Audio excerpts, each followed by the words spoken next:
আমার জীবনে আমি খান্নাস দেখেছি, আমার জীবনে আমি পতিতার কান্না রাস্তাঘাটে দেখি না, কিন্তু আজকে রনির চেহারা দেখে আমার মনে হলো একটা বেশ্যা রাস্তায় কাঁদছে। কেন এই কথাটা বলছি? হাসিনার অনুভূতিকে উনি শেয়ার করে বলছে, তার আকুতি, তার কান্না।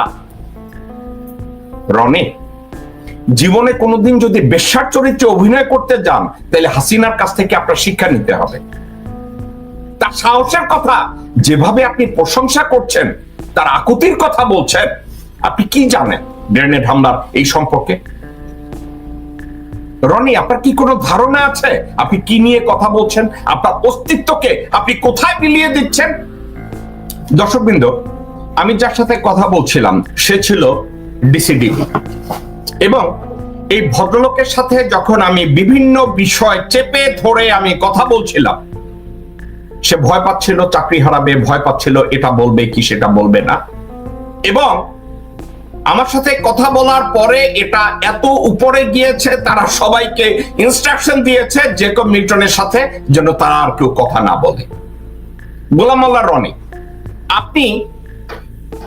আপনি এই লোকের সাথে আমি যখন বিভিন্ন ইস্যু নিয়ে কথা বললাম, এই গ্রেনেড হামলা নিয়ে কথা বলেছি, তার সাথে আরো 2-4 জন যাদের নাম আমি মেনশন করলাম না, আমি কথা বললাম। এই গ্রেনেড হামলার প্ল্যান হয়েছে হাসিনা নিজের বাসায় বসে লোকজনদেরকে নিয়ে এই প্ল্যান করেছে। পঙ্কজ দেবনাথকে দিয়ে গান পাউডার এনেছে, পেট্রোল এনেছে যাতে বোমা বানানো হয়, বিভিন্ন ইকুইপমেন্ট তাদেরকে তৈরি করে দিয়েছে। গোলাম মোল্লা রনি, চিটাগংয়ের হত্যাকাণ্ড, হেফাজত হত্যাকাণ্ড, হলি আর্টিসান বেকারি হত্যাকাণ্ড, বিভিন্ন জায়গায় যা কিছু, এগুলো ছিল ট্রেনিং। তারপরে তারা মোক্ষম সুযোগটা কাজে লাগিয়েছে বিডিআর পিলখানায়। আপনি হাসিনাকে যেভাবে সাহসের কথা বলছেন, আপনি সাহসের কথা বলছেন, আপনাকে আমি বলি, আফটার দ্য অ্যাসাসিনেশন অফ শহীদ রাষ্ট্রপতি জিয়াউর রহমান, উনি কাজের বেটিদের মতো বোরকা পরে সীমান্তে পালাতে গিয়েছিলেন। ওটা হচ্ছে সত্যিকার অর্থে হাসিনা। কত বড় কাপুরুষ হলে ঢাকা সেন্ট্রাল জেলের মধ্যে গিয়ে ফাঁসি হয়ে মৃত্যু হওয়া একটা ডেড বডির গলা কাটার মতো কাপুরুষ হচ্ছে হাসিনা। আপনি সেই হাসিনাকে নিয়ে মার্কেটিং করছেন? আপনি ওই লোক না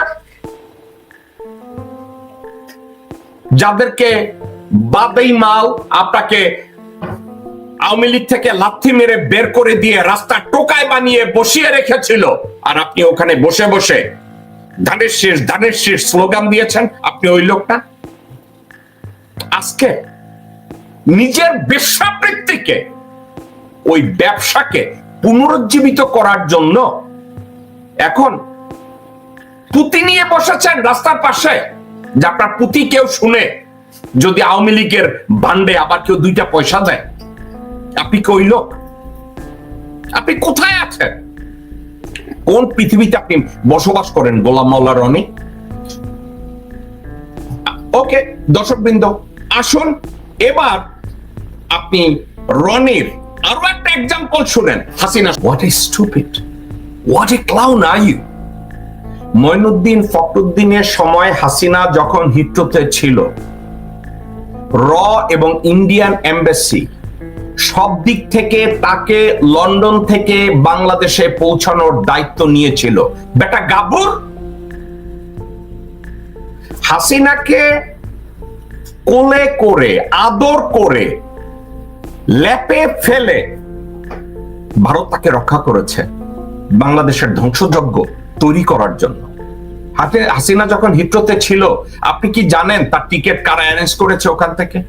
আপনি কি জানেন যখন বাংলাদেশে আসার জন্য হাসিনা কয়বার ইন্ডিয়ান হাই কমিশনার ওখানে তার সাথে দেখা করেছে? আপনার ধারণা আছে? আপনি কি জানেন ওই টিকিটের পয়সা কে দিয়েছিল? আপনি কি জানেন কোন রাউটে হাসিনা বাংলাদেশে ঢুকবে এবং হাসিনা বাংলাদেশে আসলে পরে তার সাথে কি ব্যবহার করা হবে, এটা নিয়ে প্রণব মুখার্জি কুত্তা মঈনের সাথে নেগোশিয়েট করে রেখেছিল। আপনি বলছেন চ্যালেঞ্জ করে ঢুকেছিল। গোলাম মোল্লা রনি, একটা সত্যকে আপনি যদি না জানেন, ফর এক্সাম্পল আমি বাংলাদেশে কোনো গোয়েন্দা না, এই মুহূর্তে আমি সেনাবাহিনীর ডিজিএফআই এর পুলিশের কোনো গোপন ভিডিও নিয়ে প্রকাশ করে ভিডিও বানিয়ে আমি সাবস্ক্রিপশন বাণিজ্য করি না, কিন্তু একটা কাজ করি। ফর এক্সাম্পল আপনার এই কথাগুলো শোনার পরে আমাকে কোথায় যেতে হয়েছে আপনি জানেন? আমি খোঁজ নিয়ে রকিবুল হুদাকে চাচ্ছিলাম আজকে শোতে হাজির করাতে, পরে জানলাম সে মারা গেছে। চিটাগংয়ের তৎকালীন জিওসি যে ছিলেন তাকে আমি আবার খুঁজে বের করেছি, স্রেফ এই আপনার এই আজাইরা কথাগুলোকে প্রমাণ করার জন্য আপনি কতটা অদূরদর্শী, কতটা নাদান, কতটা ইডিয়েট হলে আপনি এই ধরনের কথাবার্তা লাইভে এসে বলেন এবং লোকজন এটাকে এন্টারটেইন করে। দর্শকবৃন্দ, হাসিনা যখন হিথ্রোতে বাংলাদেশে আসার প্ল্যান করছে, হাসিনা প্রণব মুখার্জির সাথে তখন কথা বলেছে। প্রণব মুখার্জি সব ব্যবস্থা করেছে রয়ের মাধ্যমে। ইন্ডিয়ান হাই কমিশনার হাসিনার সাথে দেখা করেছে, টিকিটের ব্যবস্থা করেছে, বলেছে প্রয়োজনে চার্টার প্লেন দিবে হাসিনাকে বাংলাদেশে পৌঁছানোর জন্য। এবং হাসিনাকে ওই সময় যদি বলা হতো যে বাংলাদেশে আসলে পরে তোমাকে নাজিমুদ্দিন রোডের সেন্ট্রাল জেলে নেওয়া হবে, হাসিনা জীবনেও বাংলাদেশে পাড়া দিত না।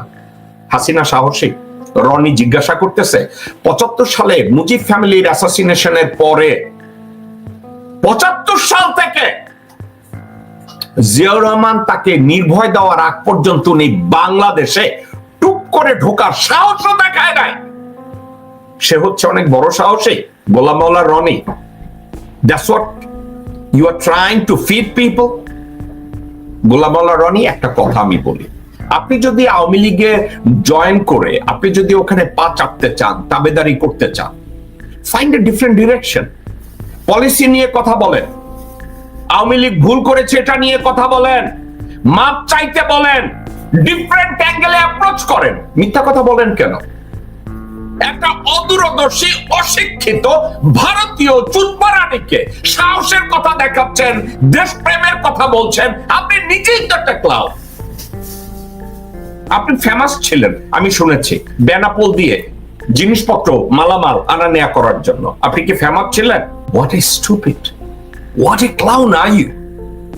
মঈনুদ্দিন ফখরুদ্দিনের সময় হাসিনা যখন হিথ্রোতে ছিল, র এবং ইন্ডিয়ান এম্বাসি সব দিক থেকে তাকে লন্ডন থেকে বাংলাদেশে পৌঁছানোর দায়িত্ব নিয়েছিল। বেটা গাবুর হাসিনাকে কোলে করে আদর করে ল্যাপে ফেলে ভারত তাকে রক্ষা করেছে বাংলাদেশের ধ্বংসযজ্ঞ তৈরি করার জন্য। হাসিনা যখন হিথ্রোতে ছিল, আপনি কি জানেন তার টিকিট কারা অ্যারেঞ্জ করেছে ওখান থেকে?